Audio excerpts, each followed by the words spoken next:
Hello and welcome to ML with AP. The topic for today is generative versus discriminative model. Let's learn. So what's this generative and what is this discriminative models? Now one thing is for sure that these are the two different types of model present in machine learning world. Okay? And we'll try to understand that better with an example. Okay? And to better understand it, we'll limit our use case to supervised classification use case. When it comes to supervised classification, then logistic regression is the first thing which comes to mind. So an example of a discriminative model would be logistic regression, which is over here. An example of a generative supervised classification problem would be naive Bayes, okay, which is on the right over here. Let's try to understand how logistic regression works and how naive Bayes works, and perhaps after that we'll be able to better understand how discriminative versus generative models work in general. Okay, so how discriminative, the core principle behind discriminative model is to separate the data. If it's a binary classification problem, then separate the data into two parts to have the decision boundary. This black dotted line, that is called the decision boundary. So anything towards the left fall in the class blue, anything towards the right fall in the class red. And the way they do it, if you recall from the logistic regression video, the way they do it is by doing a prediction on p y given x. So x is given, what is the probability of that being y is equal to 1 or y is equal to 0, whichever is maximum, put it over there. Okay, this is how discriminative, or in simple terms, logistic regression works. It tries to draw a decision boundary. Contrast to that, if you recall my last video on naive Bayes, and if you have not seen that, I highly recommend that for you to watch that, because this video will make much more sense if you have watched the earlier one. Okay, with that being said, the generative model or the naive Bayes in our specific example, how that works? That works by generating the posterior probability, okay, based on priors and the likelihood. What is the likelihood? The likelihood was nothing but px given y. So given y, now let's try to break it down and understand. Given y, and y in a two-class binary classification problem, y is 0 or 1, y is blue and red.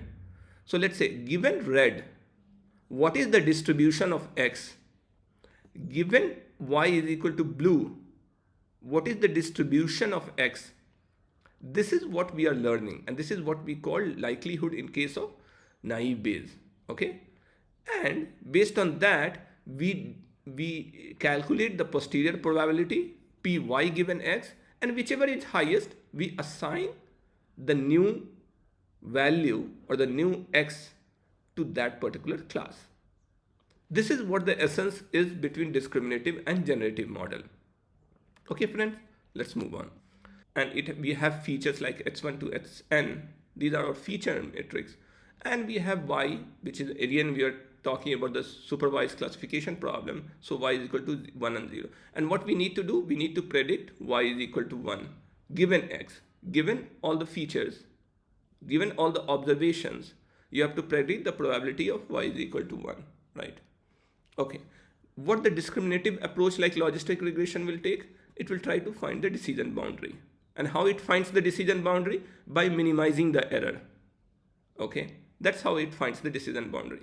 It doesn't care about what distribution the data has come from. It doesn't care about that. What it cares about that, if I'm drawing a line passing through these two, separate these two, is my error the minimum? And wherever my error goes the minimum, that's my decision boundary. Okay, it works on that principle. Generative models or approaches like naive Bayes work slightly different. As I was mentioning earlier, what it tries to do, it tries to learn the likelihood or the data distribution of x given y. Okay, the prior is anyway known. And then it applies Bayes theorem to get the posterior probability for these two cases, py is equal to 0 given x and py is equal to 1 given x. Whichever is maximum, the posterior probability is maximum, it will assign it over there. Okay. Let's try to dig deeper with another example. Okay, and this is a very simplified example. This is a binary classification. We have two classes, blue and red. Okay, and there is only one feature, and that's why it can be represented on a straight line. Okay, let's say, for example, it could be, let's assume these blue ones or the red ones, these small circles, are the glucose level on a number line. Clear? And what we need to predict is whether a person is diabetic or not. Very simple. Binary classification, either diabetic, y is equal to 1, non-diabetic, y is equal to 0. And on the x, we have only one feature, which is our glucose level. Let's try to see that how discriminative approach works over here. Okay, now when it comes to prediction, we have a new yellow ball over here, a new yellow point. We have to predict that whether it belongs to the class red or class blue. Now where do you think that this belongs? Now both the discriminative and your generative models will take different approaches, and we'll see with this example. Now in case of discriminative, what it will do, it will try to draw a decision boundary such that the error is minimum, whatever be the error.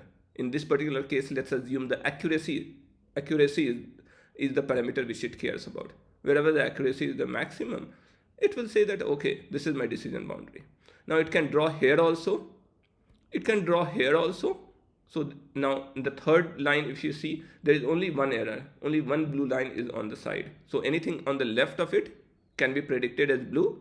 Anything on the right of it can be predicted as red. That means anything on the right can be predicted as diabetic. Anything on the left can be predicted as non-diabetic. And we have a yellow point, and that means there is a new observation which has come, for which we have to do the prediction that glucose level has come over here. Okay, and we can do, this is how the discriminative approach takes, right? In case of your generative, what we are saying is that it tries to learn the data distribution instead of drawing a decision boundary. What do we mean by that? Let's say in this example, so we have bunch of glucose level over here, right? For all the people who are non-diabetic, it will try to learn that data distribution separately for class y is equal to 0 or non-diabetic. Similarly, what it will do is it will try to learn the data distribution for class diabetic, which is class red.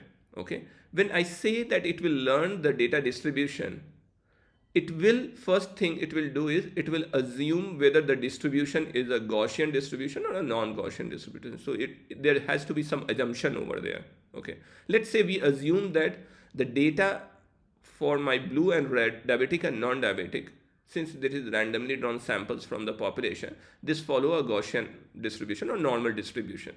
So what, for any distribution, to draw its probability density function, what are the two things which we need? We need the mu or the mean and the sigma. If we know the mu and the sigma, we should be able to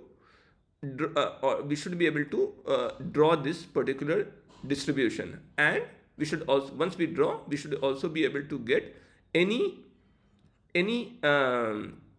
probability associated with a particular x variable. Okay. Now, similarly for the red or the diabetic case also, it will learn the mu and the sigma. Okay. What it will do after that? Again, it will put Bayes theorem or the naive Bayes in essence, and it will do, what it will do? It will calculate the likelihood. If it is assuming Gaussian distribution, we can get the formula and you can put it over there. We have the priors. It, as I was saying in the last naive Bayes video also, you can remove because the denominator part is constant. So as long as the whole basis of the prediction for this yellow point is just to predict whether it falls in the red category, diabetic, or in the blue category, non-diabetic, right? So multiplying or dividing by a constant doesn't matter because we are calculating. And here this argmax, it looks very fancy, right? All it is saying over here is calculate two probabilities for p y is equal to 0 given x and calculate p y is equal to 1 given x. Whichever is maximum, assign that class. That's as simple as that. Okay. So once once you did that, once you calculated both the probabilities, you assign it to the class where this yellow dot belongs. In this particular case, what will happen? Let's see. So if I draw a line from yellow, right, over here, my pxy given y is equal to 1 will be this value, right? This value on the y-axis. My pxy given y is equal to 0 will be this value, right? Py is constant, right? And then we have to evaluate the py. Let's say if there are equal number of dots over here on both the sides, then py will also be constant. If py will be constant, then we can easily say that this yellow dot belongs to the red category or the diabetic category, because pxy y is equal to 1 is greater than pxy y is equal to 0, right? Provided that py for both the priors for both the cases are similar or same. Okay, makes sense? Okay, so this is what a generative model, or this is how a discriminative model predicts, and this is how a generative model does the prediction. Now, is there a problem? Yeah, of course there is a problem. Now let's see that in this distribution there was nice Gaussian curve, right? Let's say our distribution is slightly more twisted like this. What will happen? Let's see. We have, in case of discriminative approach, what we'll do? We'll try to do a decision boundary. This looks like a good decision boundary. There are only 2 errors, and so this yellow will be predicted as red or diabetic case. Fine, everything is fine. In case of discriminative, in case of generative, what will happen? It will try to draw the 2 data distributions or likelihood, probability density function for likelihoods. It will draw two of these things, and then what it will do? It will try to see the probability density, right, for these 2. So over here, if you see, in case the number of red dots and blue dots are same, so the prior will be the same, then px given y is equal to 0 is greater than px given y is equal to 1, right? If that is greater, then this particular yellow dot will be assigned in blue category, right? Now, do you think, friends, do you think that this assignment is correct over here? Do you think it is correct? No. By looking at the data itself, it looks like it belongs to the red category. So where is the problem? The problem are 2. One is, in this particular case, there is some data which is on the far right, so towards the outlier side. That is one problem. So generative models do not generate well for the outliers. The second problem is with our assumption. Remember, I told you that we have to do, or the machine learning engineer or statistician who is running this needs to do an assumption about the data distribution, initial assumption, to figure out the mu and sigma. In case we assume the data to be Gaussian, and if the data is non-Gaussian, our prediction will be wrong. Okay? So what is the solution for that? Maybe the data distribution was not Gaussian, but some other shape like chi-square or some other shape like this, a more skewed sort of shape, right? In that particular case, let's say this looks like the more generic or more appropriate data distribution for such kind of data, right? Would you agree? If this is the data distribution, then you can see my px given y is equal to 0 is lesser than px given y is equal to 1. So where should we, and suppose we have the equal number of dots, so the prior will be the same in both the cases. So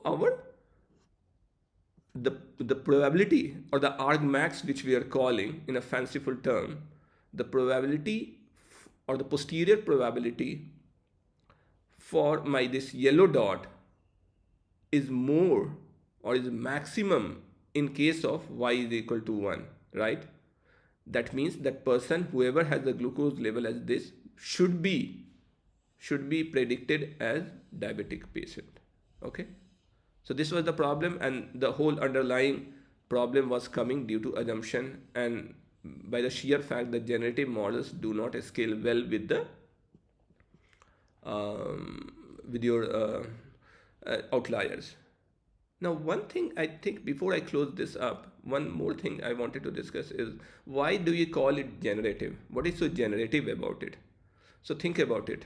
What we are predicting over here, we are predicting, or what we are learning, the model is learning the data distribution. That's what it is learning. The model is learning mu and sigma, right, as part of training. So when we are learning mu and sigma, the name generative came because we can actually, if we learn this mu and sigma, we can as well generate new samples from here. That's why the name generative models came. Okay, it's still a classification problem, that's fine, but it gives you an added advantage that you can generate newer samples from the data distribution which you have learned. That's why it is called generative models. Okay, that's why the name generative. With that being said, I think we have come to an end of this and I will close this up. I have a favor to ask you. If you have not subscribed to my channel, please do so, and please connect with me on LinkedIn as well. Okay, the details are in the description. Thank you. Bye.